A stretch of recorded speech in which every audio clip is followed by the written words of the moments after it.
Hello, today I'm joined by Bruce Chadburn, AHA's Chief Revenue Officer. So, Bruce, with your experience, I'm keen for you to share with us your thoughts on a bunch of different things. In particular, the fact that there is and always has been a lot of talk around HR, data, people analytics, etc. So, how does someone cut through all the noise and the jargon when looking to expand their capability? Yeah, great. Hi, Layla. Great to see you again. Hi, everyone. Yeah, and there certainly is a lot of jargon out there in the market, and kind of always has been. If we look at things like workforce reporting, if we look at people analytics, workforce intelligence, and they're all names, and people use those for different titles, but generally it means the same thing.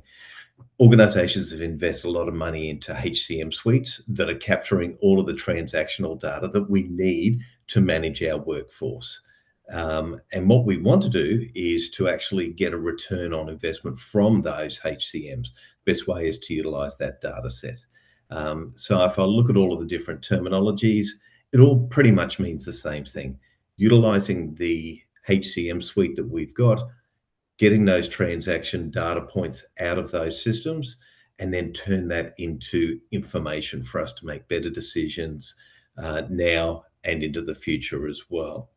So I would suggest that people just try to look at the simplistic side of things as well, and don't get caught up in a lot of cases with the vendor talk. It's vendors saying, well, we don't do people analytics now, we do workforce intelligence, or we do this. It's kind of the same thing. So yeah, don't get caught up in it. That's great. And what's the biggest challenge you see facing organisations who are wanting to expand? Yeah, that's a good question. Organizations are now capturing more transactional data than they ever have in the past. And that is great because that gives us a lot of data to provide detailed information. Some organizations will be overwhelmed with the amount of data they've got. Don't be. Everyone's capturing a lot of data. So the biggest challenge is not necessarily the amount of data that we've got.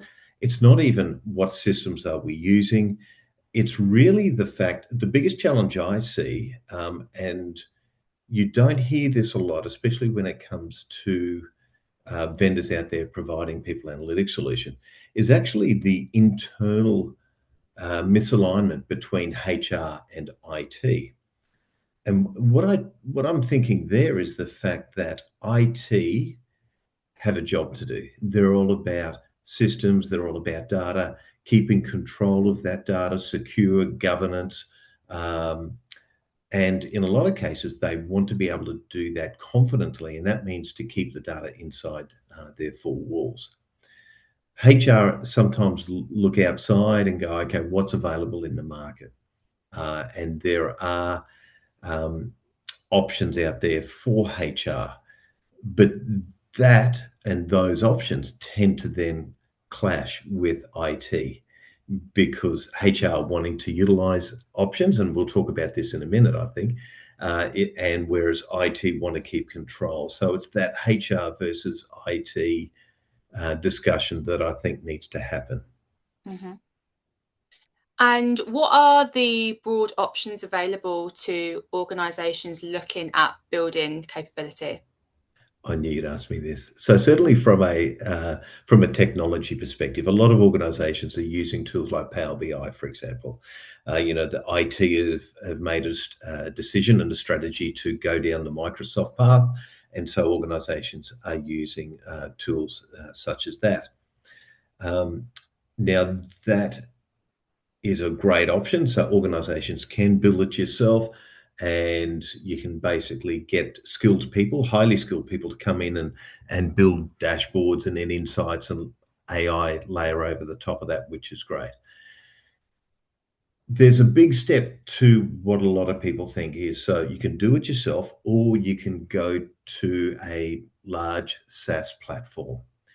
And what you're looking at there is actually then releasing that data outside your organization to a SaaS vendor who will then start from scratch. So everything that you've created to date gets thrown out, and then the SaaS vendor will build stuff within their platform. They're very good tools, don't get me wrong, the ones that are provided in the market. However, they are costly, they are big SaaS implementations, and it will take a fair while to get your data into that platform. So you can do it yourself, you can pay a lot of money and time and go to a SaaS vendor. So this is where something like AHA fits in the middle there. And it not only fits in the middle as far as pricing time, it's done within weeks and it's about a quarter of the cost of a SaaS vendor. It's also the fact that it's built within an organization's Microsoft environment. So it ticks the box for IT. They keep control of the data. They keep control of access, permissions, the governance side of things. Yet it delivers for HR, ticking the box there as well. So it's a really neat fit there. Mm-hmm. And what about the respective HCM vendors? Yeah, it's always interesting looking at the various vendors out there, whether it's Workday, SAP, Oracle, and so on. And historically, I mean, I've been doing this for over 20 years, and organizations have been, and I have been as well, waiting for SAP to come out with a good solution as opposed to just buying more software. We're still waiting for that. Workday came out with some tools as well, like Prism and others, which were expensive, but you have to build it from scratch again. The challenge that the vendors have is the fact that they can do things with the data that's within their transactional systems. But if you're using an SAP or Workday and you've got Culture Amp data, for example, they cannot bring that data in. They will just not be able to do it. So the ability to have a single source of the truth that's modeled and blended is really something that the big vendors have struggled with, continued to struggle with. But I hope one day we see them again tick the box to deliver a solution that can get the data out of their systems, but also blend it with data from other systems as well, and give their customers what they've been asking for decades. Mm-hmm. And so is this what makes AHA different to those vendors? It is. It is the fact that so AHA can blend data from any system as long as you can get the data out. The connectors that we have is through API or just file transfer. Then the data is blended and modeled within an organization's environment. And the good thing with that is it gets the data AI ready as well. So it not only delivers the visuals, the dashboards, the drill to detail that organizations want, we also deliver an AI overlay as well for you to start doing some predictive insights, which are pretty cool. So, looking at those that are leaving the organization, but then starting to look at why people are leaving and what are the factors, and the ability to go into detail around that. And it could be something from your core system, from recruitment, from learning, because you've got all that data in one place. It's pretty neat.